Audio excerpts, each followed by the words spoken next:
कक्षा 8 के सभी विद्यार्थियों का मेरे चैनल में हार्दिक स्वागत है। आज मैं उपस्थित हूँ आपकी संस्कृत पाठ्य पुस्तक संस्कृत भारती का त्रयोदशा पाठा वीर अभिमन्यु लेकर। तो आइए पहले इसके पाठ का अर्थ देखते हैं। महाभारतस्य युद्धम अष्टादश दिनानि यावत् प्राचलत, यानी महाभारत का युद्ध तस्य लगा है तो महाभारत का, अस्य का अर्थ होता है काकी की, तो महाभारत का युद्ध इसमें अस्य लगा है तो महाभारत का, इसका अर्थ क्या हुआ? महाभारत का युद्धम युद्ध अष्टादश, अष्ट यानी 8 और 10, 10 और 8 18, 18 दिनानि दिनों तक, यावत तक प्राचलत, यानी महाभारत का युद्ध 18 दिनों यावत तक चला। महाभारत का युद्ध 18 दिनों तक, यावत का अर्थ होता है तक, प्राचलत चला। आदौ कौरव पक्षे पितामह भीष्म सेनापति अभवत्, आदौ माने प्रारंभ में कौरव पक्ष से पितामह भीष्म सेनापति हुए। 10 दिनानि सा युद्धम अकरोत्, उन्होंने 10 दिनों तक युद्ध किया। तथा एकादशी, एक धन दशे अर्थात 10 और 1 11, एकादशे दिवसे यानी 11वें दिन द्रोणाचार्य सेनापति अभवत्, 11वें दिन द्रोणाचार्य सेनापति हुए। सा 5 दिनानि सेनापति आसीत्, और वे जो थे वो 5 दिनों तक सेनापति रहे। पंचदशे दिवसे सह वीरगति प्राप्तवान, पंचदशे यानी 15वें दिन वे वीरगति को प्राप्त हो गए। तदंतरम कर्णादिन द्वय पर्यंतम सेनापति अभवत्, और उसके बाद में कर्ण जो था वो 2 दिन पर्यंतम यानी 2 दिन तक सेनापति हुआ। तो उसके बाद कर्ण जो थे वो 2 दिन तक सेनापति हुए। तस्मिन् वीरगतिं प्राप्ते अर्धम दिन मातुलः शल्य युद्धम कृतवान, और उसी दिन जो थे जब वो वीरगति को प्राप्त हुए तो अर्ध दिन यानी आधे दिन मातुल, मातुल का अर्थ होता है मामा, मामा शल्य, शल्य मामा ने युद्ध किया। शेषे दिवसार्धे यानी शेषे बचे हुए, दिवसार्धे दिवस धन अर्धे यानी आधा दिन, भीष्म दुर्योधनयो गदा युद्धम अभवत्, भीष्म और दुर्योधन का गदा युद्ध हुआ, यानी आधा दिन जो था वो मातुल यानी मामा शल्य के साथ युद्ध हुआ, और उसके आधे दिन जो शेष बचा था उसमें भीष्म और दुर्योधन का गदा युद्ध हुआ। आगे देखिए, अस्य ऐतिहासिकस्य महायुद्धस्य त्रयोदशे दिने यदा द्रोणाचार्य कौरव पक्षस्य सेनापति आसीत्, इस ऐतिहासिक महायुद्ध के त्रयोदशे यानी 3 और 10 यानी 10 और 3 13, 13वां दिन जब प्राप्त हुआ तो यदा द्रोणाचार्य, तब द्रोणाचार्य कौरव पक्ष से सेनापति आसीत्, तब द्रोणाचार्य जो थे वो कौरव पक्ष के सेनापति थे। तदा दुर्योधना स्वविजयाय, और दुर्योधन ने स्वविजयाय, स्व माने अपनी, विजय माने जीत, आय माने के लिए, अपनी विजय के लिए, अपनी जीत के लिए द्रोणाचार्यम अतितराम प्रार्थितवान, द्रोणाचार्य से बहुत प्रार्थना की। तो क्या प्रार्थना की कि यदि अर्जुन युद्धे कदाचित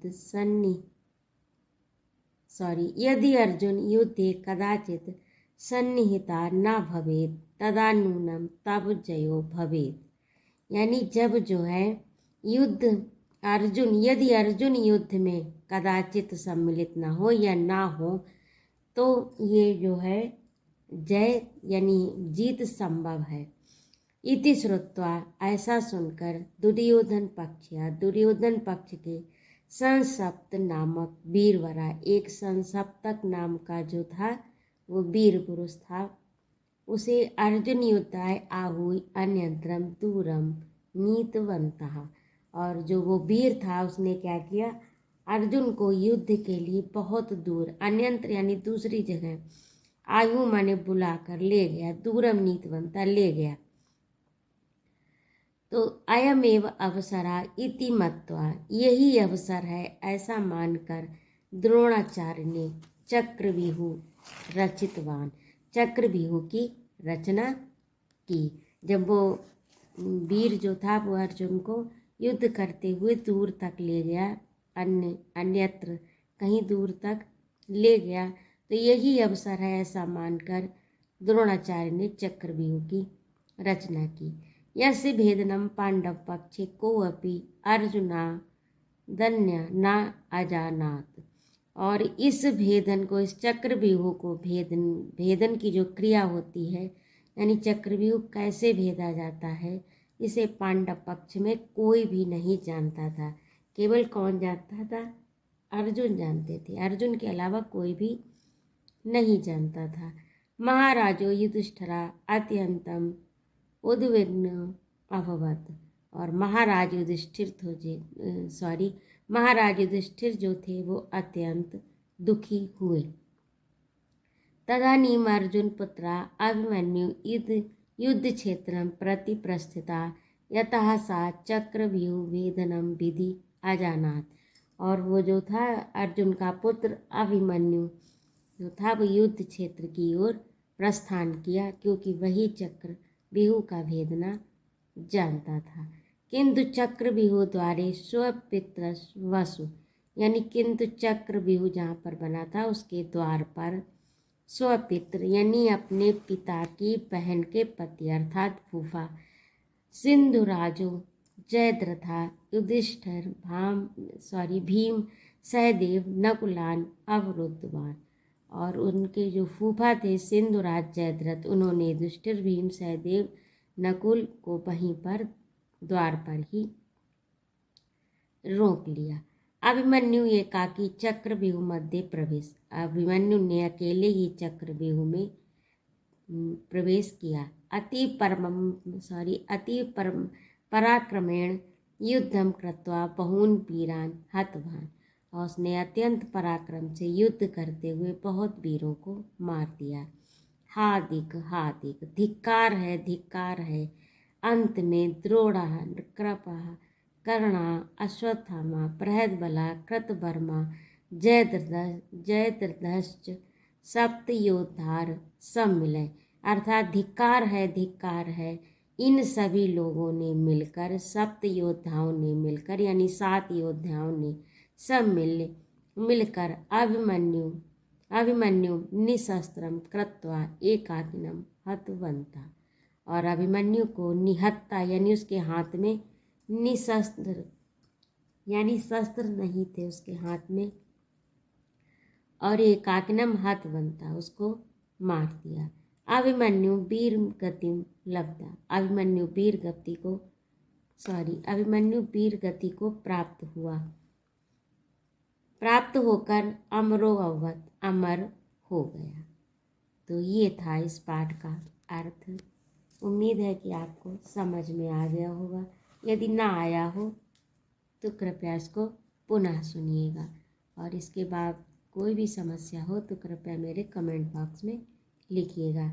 आगे आपके शब्दार्थ हैं। अष्टादश दिनानि यावत, यानी 18 दिनों तक।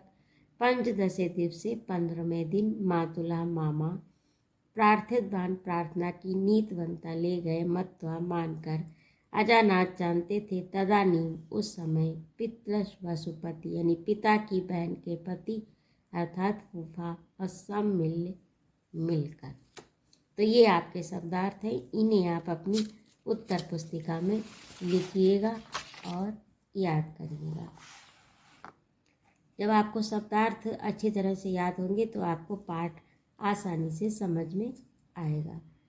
और अगला देखिए आपका अभ्यास कार्य है। इसमें प्रश्न संख्या 1 में उच्चारणम करोत पुस्तकायाम च लिखत, इनको उच्चारण करिए यानी बोलिए और अपनी उत्तर पुस्तिका में इन शब्दों को लिखिएगा। अगला है आपका प्रश्न संख्या 2 में एक पदेन उत्तर, एक पद में उत्तर दीजिए। तो अभी आपने पाठ पढ़ा है तो उसके हिसाब से आपको ये प्रश्न आसानी से समझ में आ रहे होंगे और इनका उत्तर भी आपको पता होगा। तो का में देखिए, कौरव पक्षे का प्रथमा सेनापति अभवत। तो कौरव पक्ष में कौन प्रथम सेनापति हुआ? तो कौन हुआ? पितामह भीष्म। और खा में है द्रोणाचार्य कत दिनानि सेनापति आसीत।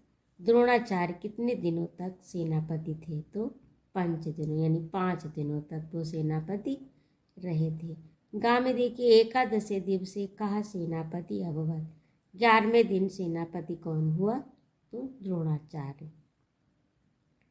अर्जुनम विहाय चक्र बिहु भेदनम विधि का अजानात। तो अभिमन्यु। अभिमन्यु जो थे वो चक्र भेदना जानते थे। प्रश्न संख्या 3 में देखिए, पूर्ण वाक्य अनुत्तर, पूर्ण वाक्य में उत्तर दीजिए।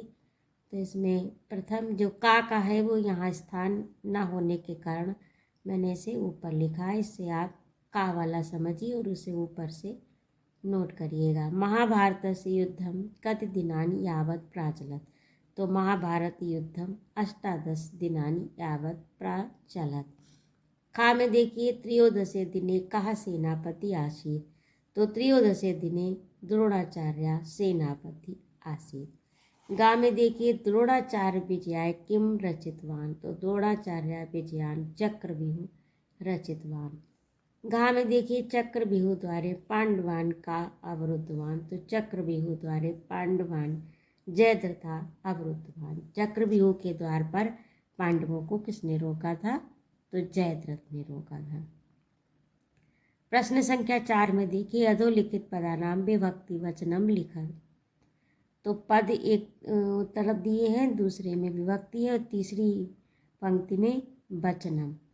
तो पहला उदाहरण दिया है मोहनम द्वितीया एक वचन, और दूसरा है इतिहास कस्य में षष्ठी विभक्ति है और एक वचन है। विजया में चतुर्थी विभक्ति है, एक वचन है। और स्वपित्रस वसु प्रथमा विभक्ति है, एक वचन है। पराक्रमेण में तृतीया विभक्ति है और एक वचन। तो इसे भी आप अपनी कॉपी पर लिखिएगा। अगला आपका प्रश्न संख्या 5 में देखिए, अधोलिखित पदानि समानार्थक कहे पद है सहयोजक। ये जो समानार्थ हैं, समान अर्थ वाले हैं, उनको आपस में मिलाना है। तो युद्धम का होगा समराह, दिनानि का होगा दिवसः, सेनापति का होगा चमूपति और एकाकी का एकला, हतवान का मारित बाण। तो इस तरह से आपका प्रश्न संख्या 5 भी पूरा हुआ। आगे प्रश्न संख्या 6 में देखिए, अधोलिखित वाक्यानि संशोधित। इसमें ये जो वाक्य लिखे हैं इसमें से थोड़ी सी गलती है, तो इन्हें आपको संशोधन करना है, अर्थात सुधार करके लिखना है। का में देखिए, द्रोणाचार्य सेनापति आसन। तो इसमें आसीत होगा, आसन नहीं होगा, आसन को सुधार के आसीत लिखना है। खा में देखिए, सा पंच दिनम सेनापति आसीत। तो पंच दिनानी होगा, पंच दिनम के स्थान पर क्या होगा? पंच दिनानी। गा में देखिए, तो वीर गतिम प्राप्तवान। तो प्राप्तवान नहीं होगा, प्राप्त बनता हूँ, तो लगा है तो प्राप्त बनता हूँ। गा में देखिए, दुर्योधना स्वविजय द्रोणाचार्य प्रार्थितवान। तो स्वविजय या है यहाँ पर। और अड़ा में देखिए, अभिमन्यु वीर गतौ लब्धवान। तो वीर गतिम होगा, वीर गतौ नहीं, एक वचन का करता है, तो वीर गति यहाँ पर होगा। प्रश्न संख्या 7 में देखिए, संस्कृत भाषायाम अनुवादम करो। वीर अभिमन्यु अर्जुन का पुत्र था। तो वीर अभिमन्यु अर्जुन से पुत्र आसीत। खा में देखिए, वह अकेले 7 महारथियों से लड़ा, सह एकाकी सप्त महारथी युद्धम कृतवान। गा में देखिए, जयद्रथ ने अन्याय से अभिमन्यु का वध किया था। तो जयद्रथा अन्यायेन अभिमन्यु हतवान। और घा में अतः अर्जुन ने जयद्रथ के पद की प्रतिज्ञा की। अतः अर्जुना जयद्रथम हंतुम प्रतिज्ञाय अकरोत्। तो ये आपके अनुवाद हुए और इस तरह से आपका ये पाठ जो है वो पूरा हुआ। अगला पाठ लेकर मैं शीघ्र उपस्थित होती हूँ।